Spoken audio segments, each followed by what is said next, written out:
Hello friends, GK trick study पे आपका स्वागत है। मैं ओपी कुमावत। दोस्तों, आज की क्लास लेकर आया हूँ राजस्थान जीके से संबंधित महत्वपूर्ण क्लास है। दोस्तों, इसमें हम पढ़ेंगे जन जागरण एवं सामाजिक सुधार हेतु राजकीय प्रयास, जो कि दोस्तों आरबीएससी क्लास 8 के चैप्टर 8 से संबंधित है। इस क्लास में हम पढ़ेंगे दोस्तों जन जागरण एवं सामाजिक सुधार हेतु राजकीय प्रयास। आप जानते हैं हमारा देश एक लोकतांत्रिक देश है। लोकतंत्र में सरकार अपने नागरिकों के लिए प्रत्येक स्तर पर लोक कल्याणकारी पहल करती है। हमारा संविधान सामाजिक, आर्थिक और राजनीतिक स्तर पर लोकतांत्रिक मूल्यों की स्थापना पर जोर देता है। हमारी सरकार ने सामाजिक समरसता या सामाजिक समानता, राजनीतिक समानता और आर्थिक समानता हेतु कई जन कल्याणकारी कानून बनाए हैं, जिनका अध्ययन हम इस सेशन में करने वाले हैं। तो बिना देरी के आज का सेशन शुरू करते हैं। जन जागरण एवं सामाजिक सुधार हेतु राजकीय प्रयास। ये क्लास दोस्तों सभी कंपटीशन एग्जाम में समान रूप से उपयोगी है, अतः क्लास को पूरी देखें।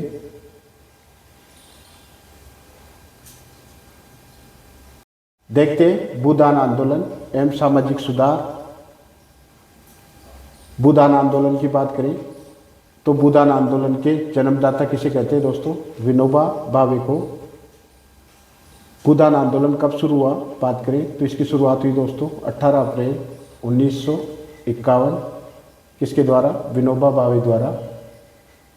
बात करें स्थान की तो तेलंगाना या तिरुचनापल्ली गांव से, जो कि तेलंगाना में स्थित है, यहाँ से भूदान आंदोलन की शुरुआत विनोबा भावे द्वारा की गई।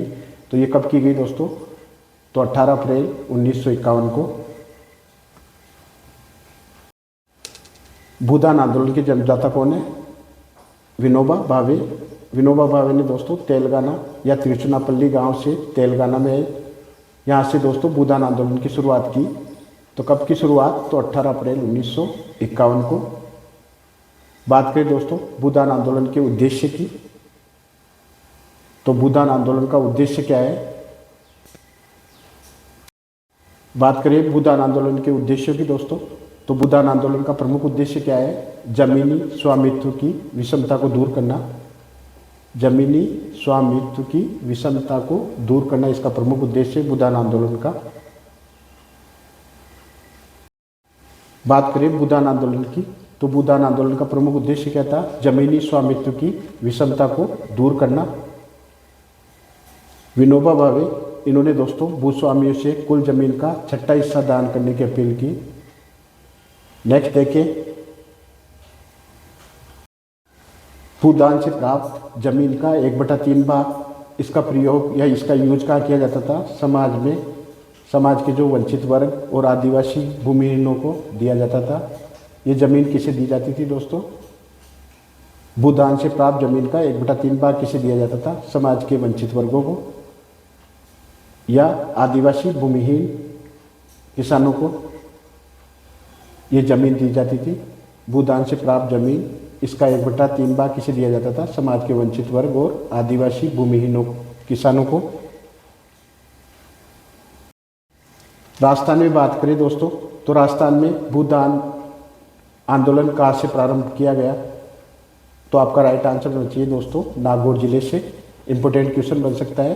राजस्थान में भूदान आंदोलन का आरंभ किस जिले से किया गया? तो इसका राइट आंसर है नागौर।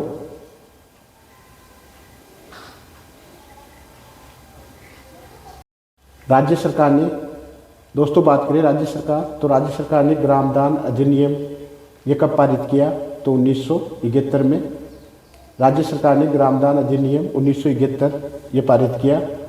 आज़ादी के समय की बात करें तो 75% जनसंख्या दोस्तों आप जानते हो कृषि पर निर्भर थी।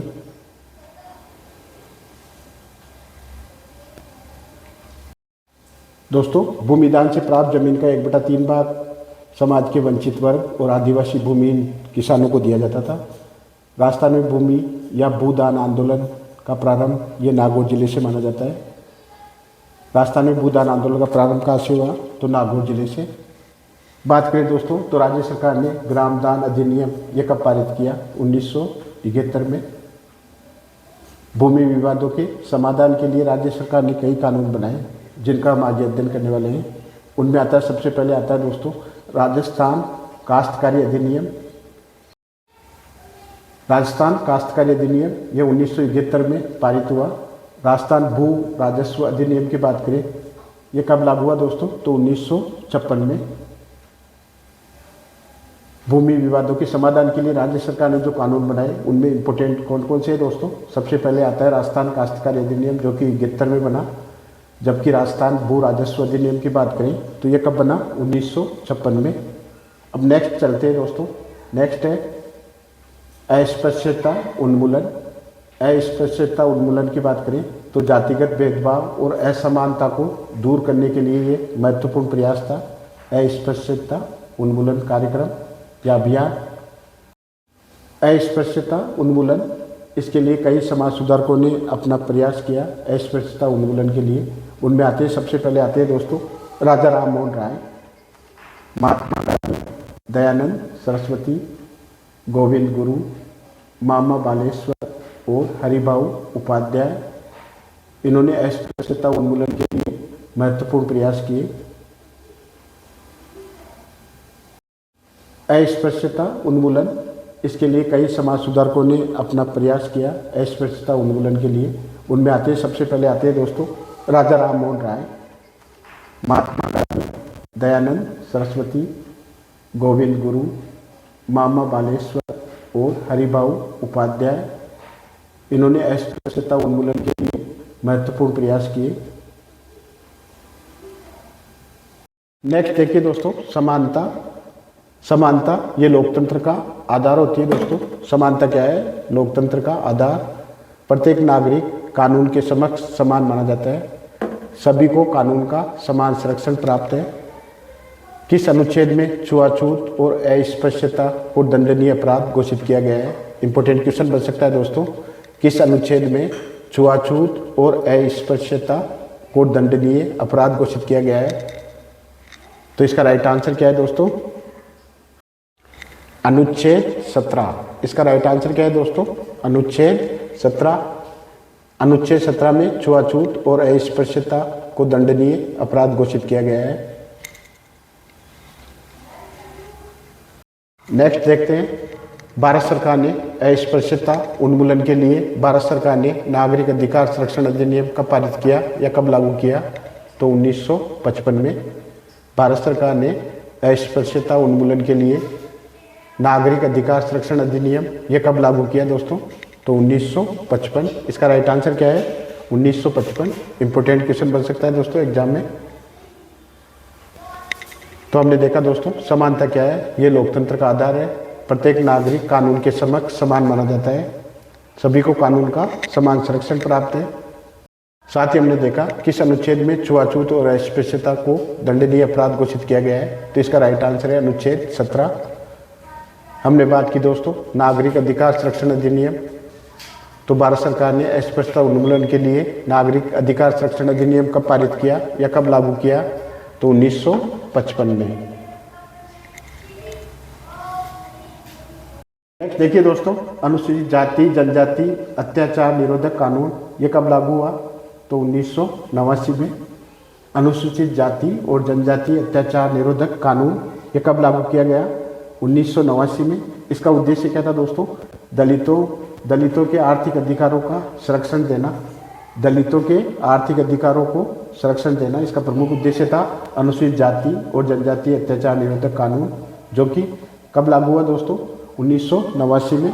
इस अनुसूचित जाति और जनजाति अत्याचार निरोधक कानून 1989 में आया। इसका उद्देश्य क्या था? दलितों के आर्थिक अधिकारों को संरक्षण देना तथा जमीनी अतिक्रमण को रोकना। नेक्स्ट देखिए दोस्तों सामाजिक न्याय एवं अधिकारिता विभाग। इसका उद्देश्य है शिक्षा, सामाजिक आर्थिक विकास करना। अनुसूचित जाति जनजाति, आर्थिक पिछड़े वर्ग, अन्य पिछड़ा वर्ग, महिलाओं और बच्चों के कल्याण का कार्य करना। सामाजिक न्याय एवं अधिकारिता विभाग का प्रमुख कार्य क्या है? शिक्षा, सामाजिक आर्थिक विकास करना, शिक्षा का विकास करना, सामाजिक आर्थिक विकास करना, अनुसूचित जाति जनजाति और आर्थिक पिछड़े वर्ग और अन्य पिछड़ा वर्ग, महिलाओं और बच्चों के कल्याण का कार्य करना। ये प्रमुख उद्देश्य है दोस्तों सामाजिक न्याय एवं अधिकारिता विभाग का। नेक्स्ट है राजस्थान राज्य महिला आयोग। इसका गठन कब किया गया? 15 मई 1999 में। राजस्थान राज्य महिला आयोग, इसका गठन कब किया गया? 15 मई 1999 में। इसका उद्देश्य की बात करें, राजस्थान राज्य महिला आयोग, इसका प्रमुख उद्देश्य क्या है दोस्तों? महिलाओं के प्रति अनुचित व्यवहार की जांच करना। अब बात करते हैं राज्य महिला आयोग। तो दोस्तों राज्य महिला आयोग में एक अध्यक्ष होता है तथा 3 अन्य सदस्य होते हैं। अध्यक्ष के कार्यकाल की बात करें दोस्तों तो वो कितना होता है? 3 वर्ष। राज्य महिला आयोग में दोस्तों एक अध्यक्ष और 3 सदस्य होते हैं। अध्यक्ष का कार्यकाल ये 3 वर्ष होता है। राजस्थान राज्य महिला आयोग, इसकी वर्तमान अध्यक्षा कौन है दोस्तों? तो रेहाना रियाज चिश्ती। अन्य 3 सदस्यों की बात करें तो वो कौन है दोस्तों? उनमें आए दोस्तों सुमन यादव, अंजना मेघवाल और सुमित्रा जैन।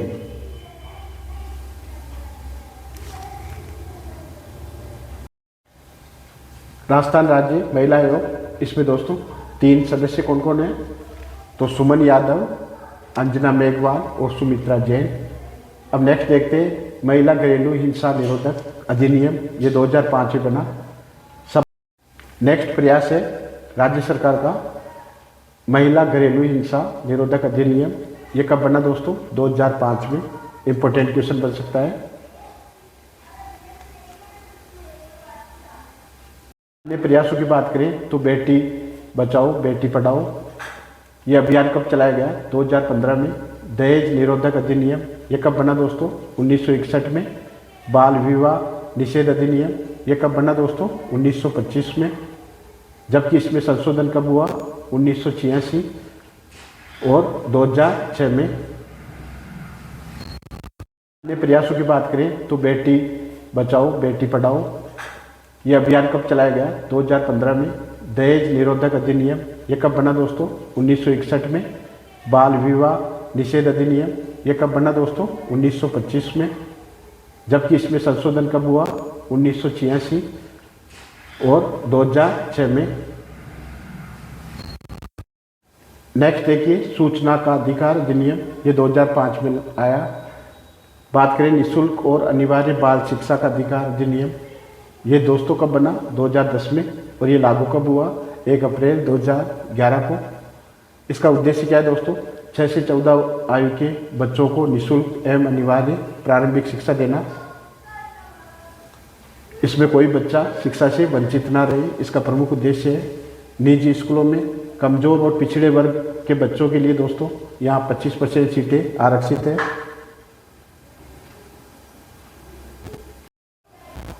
निःशुल्क अनिवार्य बाल शिक्षा का अधिकार अधिनियम, ये 2010 में बनाया गया। ये लागू कब हुआ दोस्तों? 1 अप्रैल 2011 को।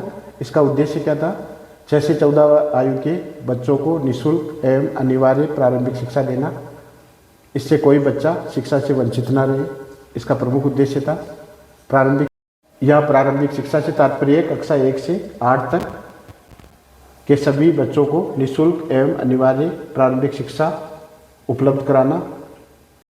अब बात करते हैं निजी स्कूलों में कमजोर एवं पिछड़े वर्ग के बच्चों के लिए कितनी % सीटें आरक्षित रखी गई है? तो इसका राइट आंसर है 25%। निजी स्कूलों में कमजोर एवं पिछड़े वर्ग के बच्चों के लिए 25% सीटें आरक्षित रखी गई है दोस्तों।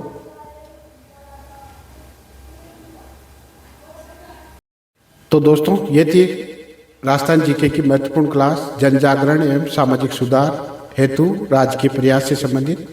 तो दोस्तों इस क्लास में हमने देखा भूदान आंदोलन के बारे में। तो भूदान आंदोलन के जन्मदाता किसे कहते हैं? विनोबा भावे को। भूदान आंदोलन की बात करें तो ये किसके द्वारा प्रारंभ किया गया?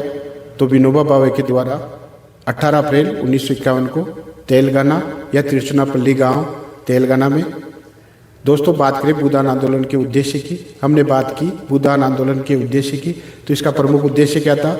जमीनी स्वामित्व की विषमताओं को दूर करना। इसके बाद हमने पढ़ा दोस्तों विनोबा भावे, इन्होंने दोस्तों भूस्वामियों से कुल जमीन का 6वां हिस्सा दान करने की अपील की।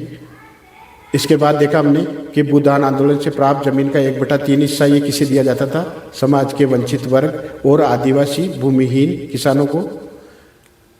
इसके बाद हमने देखा राजस्थान में भूदान आंदोलन का प्रारंभ ये किस जिले से माना जाता है, यह किस जिले से प्रारंभ हुआ भूदान आंदोलन, तो नागौर जिले से। राज्य सरकार ने ग्राम दान अधिनियम ये कब पारित किया, 1971 में।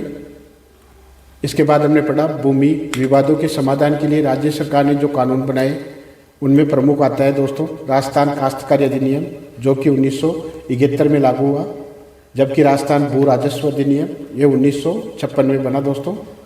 इसके बाद हमने पढ़ा अस्पृश्यता उन्मूलन, ये क्या है, तो जातिगत भेदभाव और असमानताओं को दूर करने के लिए ये एक महत्वपूर्ण प्रयास था, अस्पृश्यता उन्मूलन कार्यक्रम।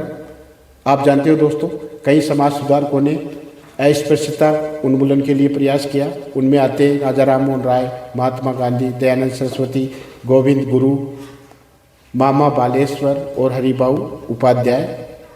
इसके बाद हमने पढ़ा दोस्तों समानता के बारे में, तो समानता क्या थी, ये लोकतंत्र का आधार, प्रत्येक नागरिक कानून के समक्ष समान है, सभी को कानून का समान संरक्षण प्राप्त है। इसी के तहत दोस्तों अनुच्छेद 17 बनाया गया, तो किस अनुच्छेद में छुआछूत और अस्पृश्यता को दंडनीय अपराध घोषित किया गया, तो इसका राइट आंसर था अनुच्छेद 17। दोस्तों अनुच्छेद 17 किससे संबंधित है, इसमें छुआछूत और अस्पृश्यता को दंडनीय अपराध घोषित किया गया है। इसके बाद हमने देखा दोस्तों नागरिक अधिकार संरक्षण अधिनियम ये कब बना, 1955 में। इसके साथ ही हमने देखा दोस्तों अनुसूचित जाति जनजाति अत्याचार निरोधक कानून ये कब आया, तो 1989 में। इसका प्रमुख उद्देश्य था दलितों के आर्थिक अधिकारों को संरक्षण देना तथा जमीनी अतिक्रमण को रोकना। इसके बाद हमने देखा दोस्तों सामाजिक न्याय एवं अधिकारिता विभाग, इसका उद्देश्य था शिक्षा, सामाजिक आर्थिक विकास, अनुसूचित जाति जनजाति, आर्थिक और पिछड़े वर्ग तथा अन्य पिछड़ा वर्ग, महिलाओं का कल्याण करना, इसका प्रमुख उद्देश्य था। इसके बाद हमने देखा राजस्थान राज्य महिला आयोग, तो इसका गठन कब किया गया, तो 15 मई 1999 को। इसका प्रमुख उद्देश्य क्या था, महिलाओं के प्रति अनुचित व्यवहार की जांच करना। राजस्थान राज्य महिला आयोग, इसमें दोस्तों एक अध्यक्ष होता है तथा 3 अन्य सदस्य होते हैं। अध्यक्ष का कार्यकाल 3 वर्ष होता है।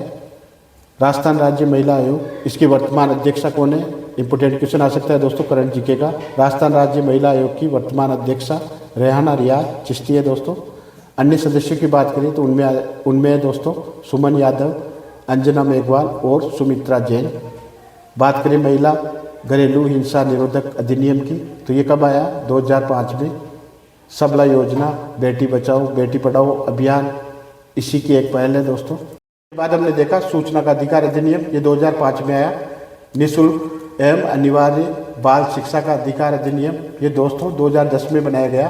ये लागू कब हुआ, 1 अप्रैल 2011 को। इसका उद्देश्य था 6 से 14 वर्ष की आयु के बच्चों को निःशुल्क एवं अनिवार्य प्रारंभिक शिक्षा उपलब्ध कराना। तो दोस्तों ये थी आज की क्लास जन जागरण एवं सामाजिक सुधार हेतु राज्य के प्रयास। आशा करता हूँ क्लास आपको पसंद आई होगी। अगर आज की क्लास अच्छी लगी तो अपने दोस्तों में शेयर करें, सब्सक्राइब करें और चैनल को ज्वाइन करना ना भूलें। मैं ओपी कुमावत, थैंक्स, जय हिंद, जय भारत।